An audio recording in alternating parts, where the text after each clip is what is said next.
7 Toxic Habits to Quit, Japanese Minimalism Secrets. What if the reason you feel constantly stressed and overwhelmed isn't your busy schedule, but these 7 toxic habits you do every single day? Hey everyone! Today we're going to dive into something that might completely change how you think about your daily routines and habits. We've all heard about Japanese minimalism and how it creates those incredibly peaceful, organized spaces we see online. But here's what most people don't realize. Japanese minimalism isn't just about having fewer things.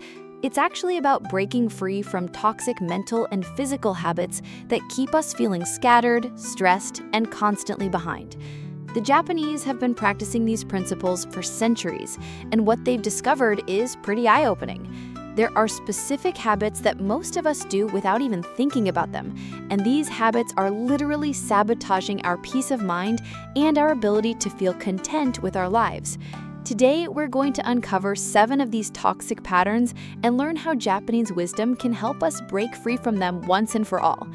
What's really exciting is that when you start letting go of these habits, you don't just get a cleaner home, you actually start feeling more calm, focused, and genuinely happy. So let's jump in and discover what toxic habits might be holding you back from the simple, peaceful life you're craving. Toxic habit number 1, emotional shopping, buying to fill the void. Let's start with something that hits close to home for most of us. We've all been there, feeling stressed, bored, or maybe a little down, and suddenly we find ourselves scrolling through online stores or wandering around the mall. Before we know it, we're buying things we don't really need, telling ourselves it's just a little treat or that we deserve it after a hard week. This habit of emotional shopping is one of the biggest barriers to achieving that peaceful, organized life we're all looking for. The Japanese understand that every object we bring into our space carries emotional weight. When we buy things to make ourselves feel better, we're not actually solving the real problem. We're just adding more stuff that needs organizing later. Studies show that the average American household has over 300,000 items, and researchers found a direct connection between clutter and stress. Every time we bring something new home without a real purpose, we're actually making ourselves more anxious. The Japanese approach is totally different. Instead of shopping when they feel emotional, they sit with those feelings and deal with them directly. When we break this shopping habit, something amazing happens. We stop collecting random stuff, our spaces stay organized naturally, and we handle emotions in healthier ways. Toxic habit 2, keeping things just in case, the scarcity mindset. Here's a habit that seems practical on the surface, but is actually rooted in fear. We hold on to items thinking we might need them someday, even when we haven't used them in months or years. That box of cables we can't identify, clothes that don't quite fit right, kitchen gadgets we used once. Sound familiar? This just-in-case thinking comes from what experts call a scarcity mindset. Deep down, we worry that if we get rid of something, we won't be able to get it back when we need it. But here's what the Japanese understand. Holding on to things out of fear actually creates more problems than it solves. When we're holding on to items we're keeping just in case, we can't find the things we actually do need.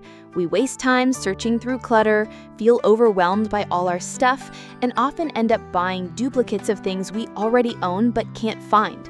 The Japanese teach us to trust that we're smart enough to handle future needs as they come up, rather than trying to prepare for every possible situation. When we let go of items we're only keeping just in case, we create space for things that actually matter in our daily lives. Toxic habit number 3, multitasking madness, trying to do everything at once. Now let's talk about something that modern culture says is good, but the Japanese know is actually harmful. We've been told that multitasking makes us more productive, so we try to check emails while eating breakfast, listen to podcasts while doing chores, and scroll through phones while watching TV. Here's the truth.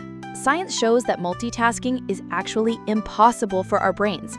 What we think is multitasking is really just switching quickly between tasks, and every time we switch, we lose focus and energy. Stanford University found that people who multitask regularly have trouble filtering out unimportant information and are less efficient overall. The Japanese believe in giving full attention to whatever you're doing right now. When you're eating, just eat. When you're talking to someone, just listen. When you're organizing a drawer, focus completely on that task. This might sound less efficient, but it's actually the opposite. When we give our full attention to one thing at a time, we complete tasks faster and with better results. We also feel much more calm because we're not constantly trying to juggle multiple things. Breaking this habit takes practice, but it starts with simple awareness.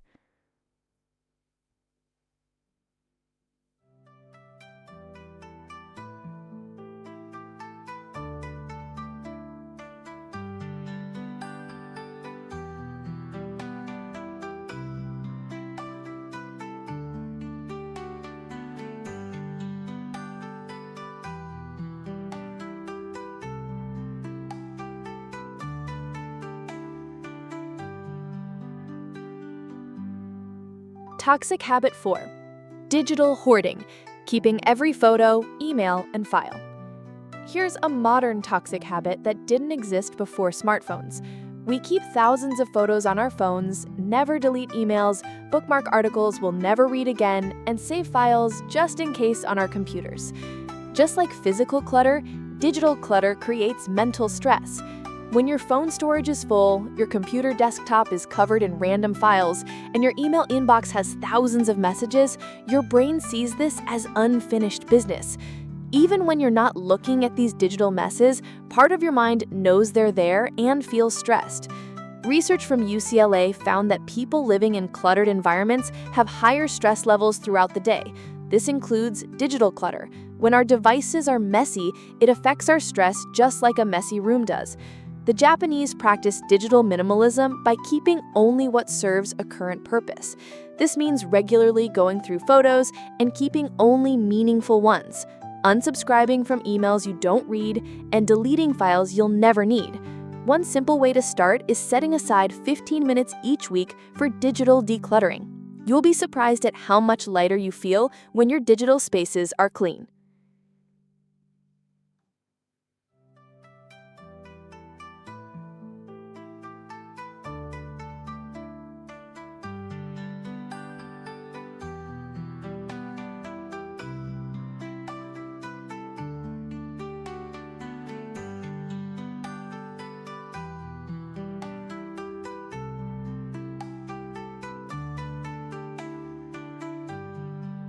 Toxic habit 5. Perfectionism paralysis, waiting for the perfect moment. Now let's talk about a habit that might be the sneakiest of all because it looks like having high standards. Perfectionism paralysis is when we don't start organizing or making positive changes because we're waiting for the perfect time, the perfect system, or the perfect motivation. We tell ourselves we'll organize the garage when we have a whole weekend free. We'll start eating healthier when we have time to meal prep perfectly. Or we'll declutter the closet when we can do it all at once. Meanwhile, weeks pass and nothing changes because we're waiting for ideal conditions that rarely come. The Japanese believe that small, imperfect actions taken regularly are way more powerful than perfect actions we never actually take. Here's what's really happening. With perfectionism, our brains are trying to protect us from the discomfort of starting something new or making mistakes. But when we wait for perfect conditions, we guarantee we'll stay stuck exactly where we are. The solution is to embrace good enough action. Instead of organizing your entire bedroom, spend 10 minutes on just your nightstand. These small actions build momentum and confidence without needing perfect conditions. Toxic habit 6. Comparison shopping, always looking for something better. Here's a habit that social media has made worse than ever. We constantly compare what we have to what other people have, always wondering if there's something better, newer, or more perfect out there. We see someone's organized pantry on Instagram, and suddenly our functional pantry feels inadequate. This habit of constantly looking for upgrades keeps us in a state of never being satisfied. Instead of appreciating what we have, we're always focused on what we're missing or how we could improve things. The Japanese believe in feeling genuine gratitude for what we already have. This doesn't mean settling for things that don't work. It means recognizing the value of items that are serving us well, even if they're not Instagram perfect. When we're constantly comparison shopping, looking at home decor online, browsing for organizational products we don't need, or checking if there's a better version of something we own, we're training our minds to focus on what we lack instead of what we have. The shift happens when we start appreciating items in our life that work well. That coffee mug that fits perfectly in your hand might not be the most stylish, but it serves you every morning. When we stop looking for something better and appreciate what's already working, we buy less and feel more content. Toxic habit 7. Procrastination piles, creating deal with later zones.